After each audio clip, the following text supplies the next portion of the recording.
शब्द ब्रह्म की भी अपनी अपनी कोटियां हैं प्रकृति के सानिध्य में आने के बाद। यद्यपि द्वैपायन कृष्ण के द्वारा ही ये प्रकट हुए हैं, लेकिन उन्होंने ही ब्रह्म पुराण में निर्णय सुना दिया है। जब पूछा गया ये सब दुनिया भर की इतनी बातें, शास्त्र ज्ञानम बहु क्लेशम बुद्धिस्थलन कारणम स्वतः वेदव्यास कहते हैं, ये हमारा ही पुराण है, मेरे ही मुख से, मेरी ही लेखनी से ये सब प्रकट हुए हैं। शास्त्र ज्ञानम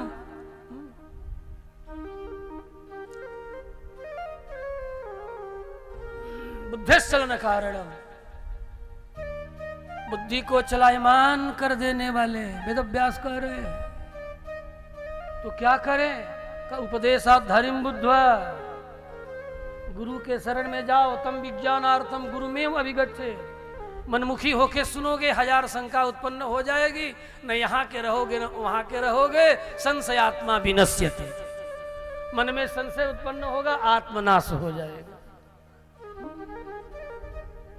आत्मनाश से बचना है तो हनुमान चालीसा भी गुरुमुख से सुनो। एक बार उसका अर्थ श्री गुरु चरण सरोज रजा निज मन मुकुर सुधार, बरनौ रघुबर बिमल जसा, जोदा एक फल चारि सियावर रामचंद्र की। सियावर बोलो, सियावर रामचंद्र की जय, लगले लखन लाल की जय, श्री हनुमंत लाल की जय। हनुमान चालीसा जैसा भी गुरुमुख से नहीं सुनोगे तो भटकते रहोगे। बरनऊ रघुबर बिमल जसा, रघुबर बिमल जस, सामान्य रूप से रघुबर रघुनाथ जी का बिमल जस हनुमान जी है। ठीक है, भावांतर से आप मान, अच्छी बात है। रघुबर बिमल जस इतना का अर्थ आप कहेंगे, लेकिन कहीं भी हनुमत सहस्त्र नामावली में भी रघुबर बिमल जस ऐसा नाम हनुमान जी का है ही नहीं। और सीधे प्रतिज्ञा कर रहे हैं, वर्णव रघुबर बिमल जस, रघुनाथ जी के बिमल जस का मैं वर्णन करने जा रहा हूं। जय हनुमान ज्ञान गुण सागर, आदि से लेकर के अंत तक जो यह पढ़े हनुमान चालीसा हो यह सिद्ध साखी गौरी सा, साखी वाखी सब दे दिए। प्रतिज्ञा करते हैं रघुबर बिमल जस का मैं वर्णन करने जा रहा हूं, वर्णन करूंगा। श्री गुरु चरण सरोज रज, गुरुदेव के सरोज रज से अपने मन रूपी मुकुर को सुधार करके, शुद्ध करके, स्वच्छ करके, दर्पण के तरह मैं रघुनाथ जी के बिमल जस का वर्णन करूंगा। और करने लगे जय हनुमान, कहना चाहिए था जय रघुबर, जय रघुबर स्वामी, जय हनुमान ज्ञान गुण सागर, जय कपीस तिहु लोक उजागर, राम दूत हनुमत अतुलित बलधाम, अंजनी पुत्र पवन सुत नामा। ये वर्णन कर रहे हैं। इसलिए बंधुओं निवेदन है कि गुरुमुख से हनुमान चालीसा भी गुरुमुख से पहले सुनो एक बार। मैं केवल इतना ही कह दूं कि रघुबर, रघुबर शब्द का अर्थ हनुमान है, रघुनाथ नहीं है, राम नहीं है। रघुषु बरह, रघु जवे, रंग लंघि, रंघि लंघि धातु है, रघु जवे धातु है, धातु माने क्रिया। तो रघु जवे अति वेग, वेग का वाचक है। तो जिनका वेग श्रेष्ठ हो, रघुषु जवेशु बरह, वेगवानों में जिनका सबसे अधिक वेग है, गरुड़ से भी अधिक वेगवान हनुमंत लाल माने गए हैं। ये तो कृष्णावतार में एक बार गरुड़ को हो गया अभिमान कि हमसे अधिक वेग वाला कोई और नहीं। तो भगवान कृष्ण ने सोचा कि गरुड़ को हो गया अभिमान, जरा हनुमान जी को स्मरण कर लेना चाहिए। कथा है, गरुड़ जी से भगवान श्री कृष्ण ने कहा जाइए हनुमान जी को लेकर के आइए। चल पड़े। कहाँ मिलेंगे? कहा किम पुरुष पर्वत, हिमालय के किम पुरुष पर्वत पर चले जाइए और वहीं वे प्राप्त होंगे। उन्हें लेकर के शीघ्रातिशीघ्र पधारिए, अपने पंखों पर बिठा करके आइए। चल पड़े। गरुड़ ने निवेदन किया और इधर चक्रराज को भी अभिमान हो गया, चक्रराज सुदर्शन को भी अभिमान हो गया कि मैं चाहूं तो छल भर भय सौदर्शन जिहानाद तिरस्कृत सावृत मर्ची, अपने अर्चियों के द्वारा दिशा विदिशा को जला करके भस्म कर दो, इतना मेरा तेज है। इनको भी अभिमान हो गया। इतना ही नहीं, देवी रुक्मिणी को भी अभिमान हो गया कि मेरे हाव भाव कटाक्ष के परिणाम अनेक गोपियों का त्याग करके मथुरा से चले आए द्वारिका और मेरे ही रूप सौंदर्य में ऐसे उलझ गए हैं कि किसी और देवियों की ओर ये रुख नहीं करते, मुख नहीं करते। तो रुक्मिणी को भी हो गया अभिमान। तीन का अभिमान चूर करने के लिए अभिमान गोविंद भावत ना है। अभिमान तो भगवान को अच्छा लगता नहीं, इसलिए गरुड़ देवता को कहते हैं कि जाइए हनुमंत लाल को लेकर के आइए, मैं अपने लाडले हनुमान का दर्शन करना चाहता हूँ। गरुड़ जी चले आए किम पुरुष पर्वत पर और आकर के हनुमान से प्रार्थना करते हैं। हनुमान जी ने कहा ठीक है, आपके चरणों में विनम्र प्रणाम, आप पधारें। कहा नहीं, प्रभु ने शीघ्रातिशीघ्र आपको बुलाया है, आप मेरे साथ मेरे पंखों पर बैठ करके चले। पक्ष जई साम घोषई, बड़ा आपका मन लगेगा। मैं अपने पंखों से साम गान करता हुआ आपको भगवान के चरणों के निकट तक ले चलूंगा। आप भी साम गान में दक्ष हैं और मुझे भी कुछ कुछ साम गान की दक्षता हरि कृपा से प्राप्त हुई है। तो आप मेरे पक्षों पर विराजमान हो और आपको मैं लेकर के अपने साथ ही जाना चाहता हूँ। मार्ग भर आपका खूब कुतूहल करेंगे, हम अपने सामगान के द्वारा आपका आत्मरंजन करेंगे। हनुमान जी ने कहा मेरी प्रार्थना सुने, आप चले, मैं आ रहा हूं। जरा मैं अपना संध्या बंदन निपटा लूं और निपट करके आ रहा हूं। ज्ञानी नाम अग्रगण्यम ब्रह्मचारी, नित्य त्रिकाल संध्या चतुष्काल संध्या करने वाले हनुमंतलाल, संध्या का काल का अतिक्रमण हो रहा था। गुरु ने कहा ठीक है, तो मैं जा रहा हूं, आप शीघ्रता करेंगे, जल्दी आएंगे। चल पड़े। सूचना लेकर गरुड़ जी आ रहे हैं मार्ग में। तब तक हनुमंतलाल संध्या से निपटकर, संध्या अहरहा संध्या उपासित, प्रत्येक द्विज को नित्य संध्या करनी चाहिए। संध्याहीनो सुचिर नित्यम अनर्हा सर्व कर्मसु। संध्या से हीन व्यक्ति सारे वैदिक शास्त्रीय कर्मों में अयोग्य होता है, इसलिए संध्या का त्याग नहीं करना चाहिए। सूर्यार्घ दे करके, सूर्योपास्थान करके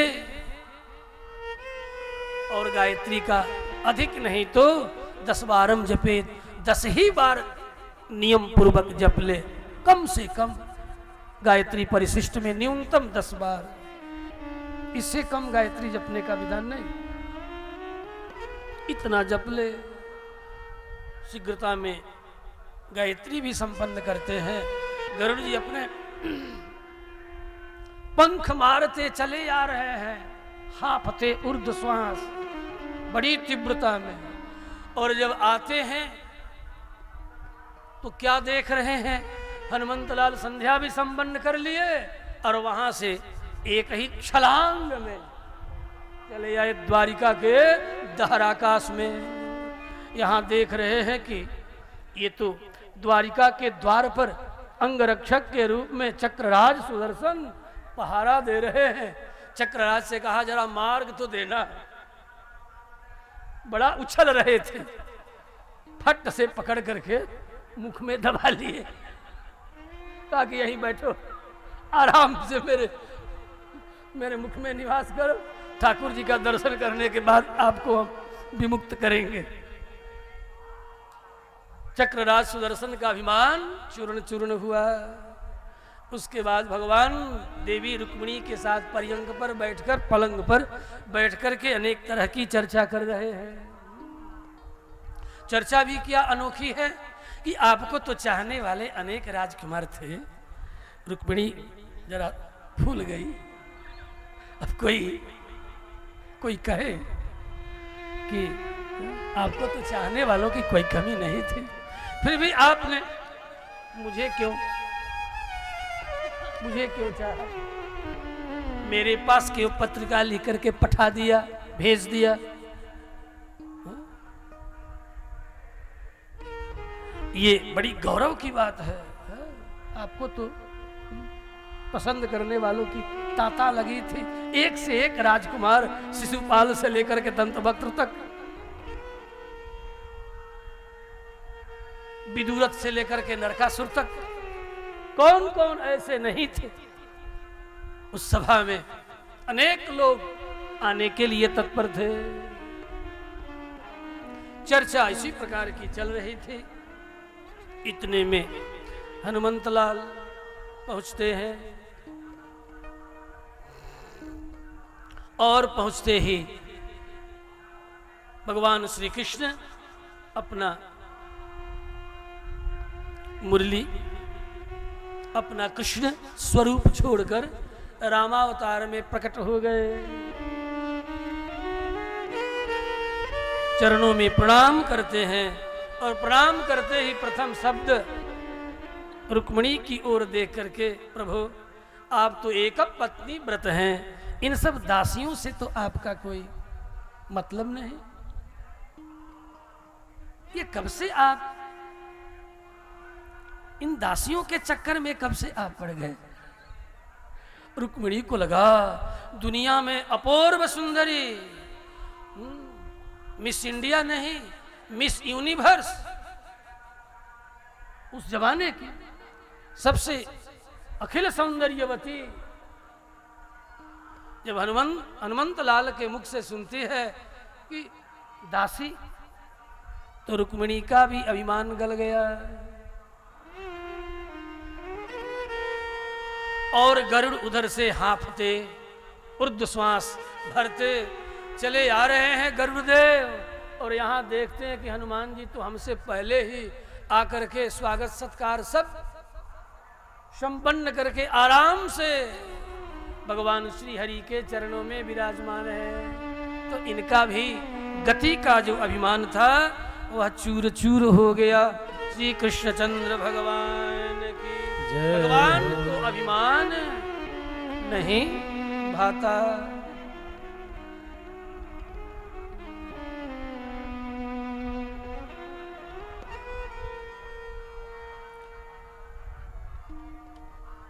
अभिमान गोविंद हूं भावत न। ऐसे भगवान के साथ हम जीवों को कभी भी किसी भी तरह से अभिमान नहीं करना चाहिए। अभिमान अग्नि है, अभिमान के अहंकार की अग्नि में दहत सकल संसार, बाचत केवल संत जन। जो अभिमान से रहित होते हैं वही बचते हैं।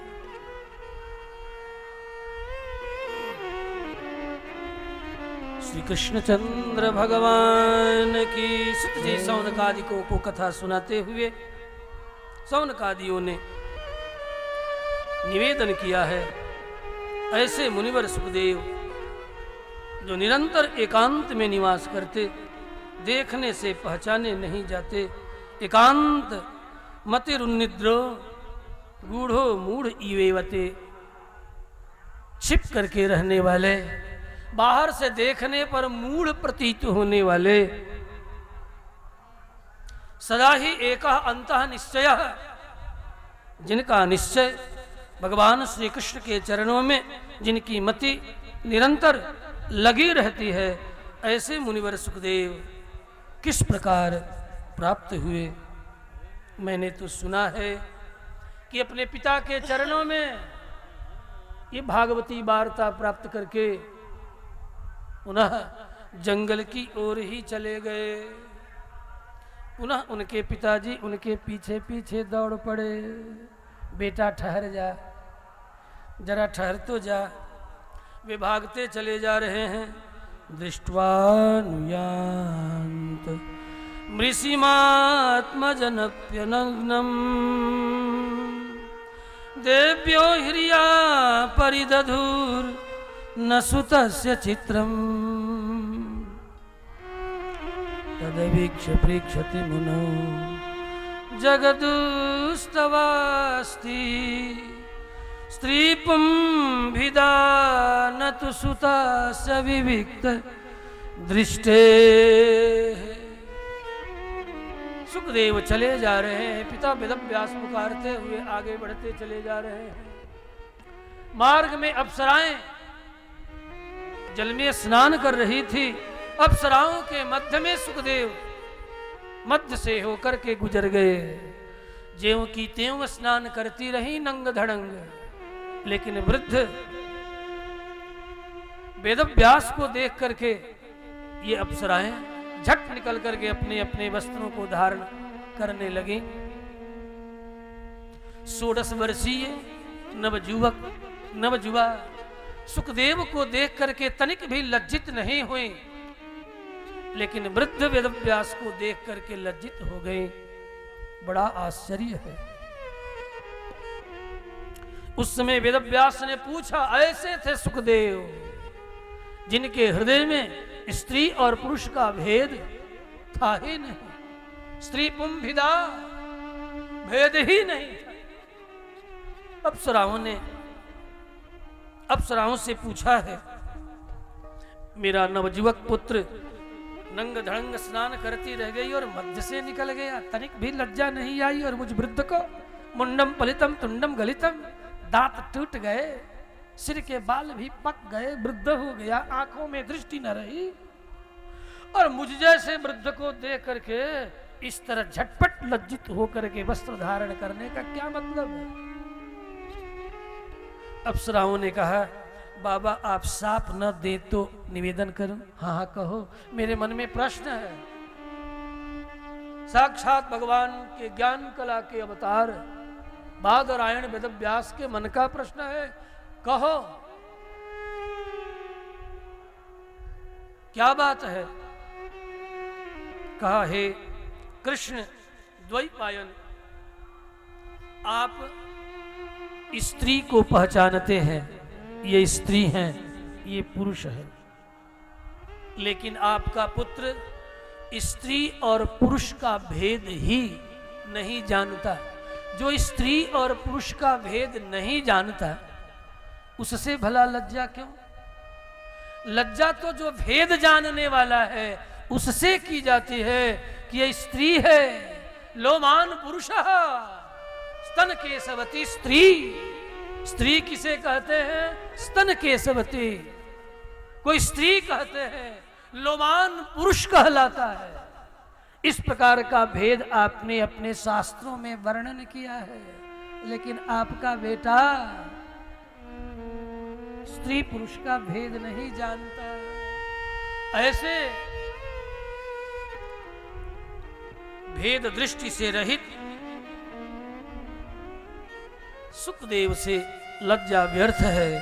ऐसे मुनिवर सुखदेव कथम आलक्षितः पौरैः संप्राप्तः कुरुजंगला, कैसे वे परीक्षित को प्राप्त हो गए?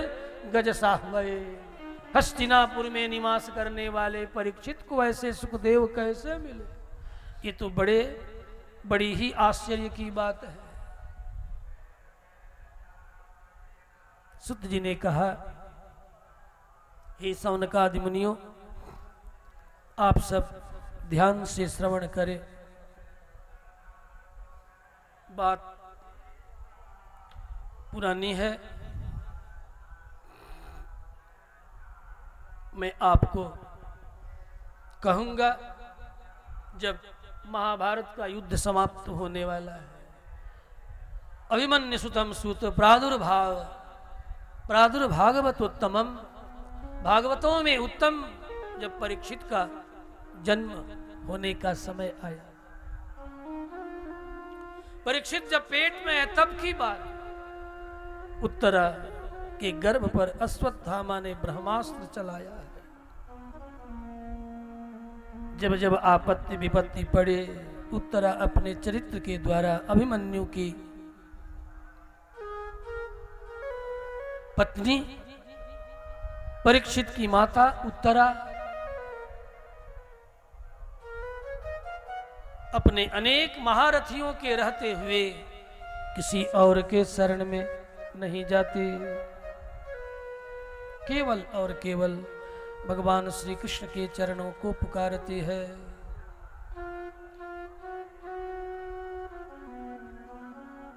और भगवान कृष्ण उसके शरीर में प्रवेश करके बड़ा सुंदर भाव, वृंदावन में निवास करने वाले संत, कि भगवान श्री कृष्ण जो उत्तरा के गर्भ की रक्षा की, वे कृष्ण कौन है?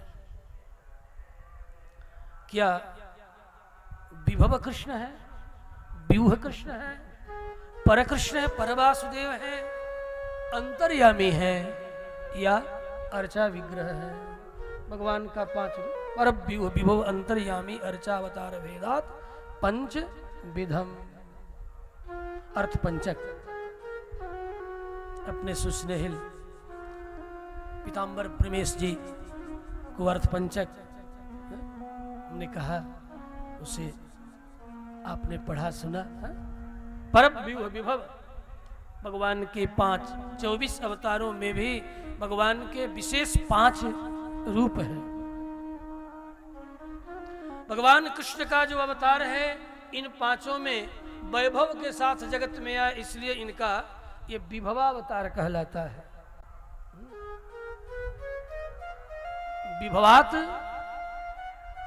वैभवम, अपने विभव के साथ विशिष्ट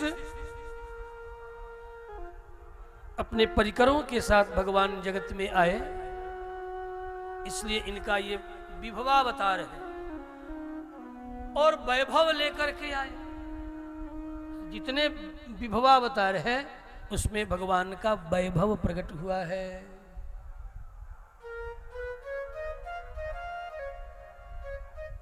इसलिए विभवस्य इदम वैभवम, विभवावतार है जिसमें कि वैभव प्रकट हो। भगवान कृष्ण जिस समय उत्तरा पुकारती है, उस समय कुछ क्षण विचार करते हैं कि उत्तरा अंतर्यामी रूप में तो इसके अंतःकरण में मैं विद्यमान हूं, विराजमान हूं, तो ये दौड़ करके मेरी ओर आ रहे हैं। ये जानती है उत्तरा कि सबके हृदय में परमात्मा निवास करने वाले मेरे भी अंतर हृदय में निवास कर रहे हैं। हृदय से चार्जुन तिष्ठते, भगवान सबके हृदय में है तो मेरे भी हृदय में है। कि वहीं पर शरणागति कर लेती है, दौड़ती हुई चली आ रही है। तो अंतर्याम्यावतार परमात्मा की शरणागति ये नहीं कर रहे हैं। जिस अवतार की आप शरणागति करते हैं वही अवतार आपकी रक्षा करता है। यदि हमें आज शरणागति करनी है, इस कलियुग में शरणागति करनी है, तो हम विभवावतार की शरणागति नहीं कर सकते, अंतर्याम्यावतार की भी शरणागति नहीं कर सकते, और व्यूहावतार की भी शरणागति नहीं हो सकती, और परावतार पर वासुदेव जो आनंदमय लोक में निवास करते हैं उनकी भी शरणागति इस समय संभव नहीं है कलिकाल में। तो हम किनकी शरणागति करेंगे? उस समय तो विभवावतार की उत्तरा ने शरणागति की है, उस समय विभवावतार प्रकट है, लेकिन आज नहीं है। शरणागति की परंपरा चारों वैदिक संप्रदाय में आज भी चल रही है। तो किसकी शरणागति? आज जो हम शरणागति करते हैं भगवान के अर्चा विग्रह की शरणागति करते हैं। इसीलिए आरंभ में कह आए परम व्यूह विभव अंतर्यामी अर्चावतार भेदात पंचविधम। भगवान के 5 जो रूप हैं और ये 5 रूप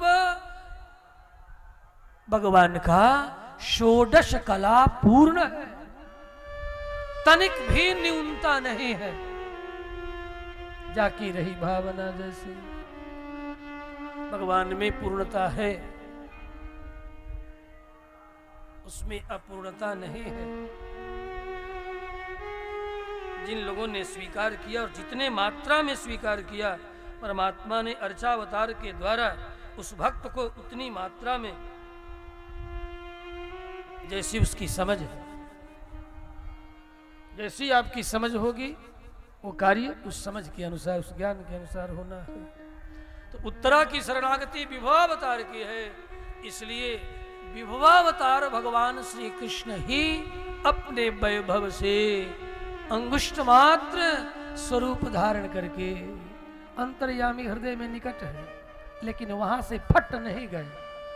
हमारे जो शिक्षाचार्य हैं, अष्टगद्दियों के आचार्य भी हैं, श्री संप्रदाय के पूज्य गोवर्धन रंगाचार्य पदवाक्य पारावारेण, जिनके चरणों में बैठ करके श्रीमद् भागवत श्रवण करने को दास को अवसर उपलब्ध हुआ, ऐसे पूज्य स्वामी जी महाराज के चरणों में अपनी प्रणति पुष्पांजलि समर्पित कर रहा हूं। ये उन्हीं का भाव है। अंतर्यामी भगवान वहीं हृदय में विराजमान है, चाहते तो वहीं पर गर्भ की रक्षा करने के लिए प्रकट हो जाते, लेकिन अंतर्यामी की शरणागति उत्तरा नहीं की।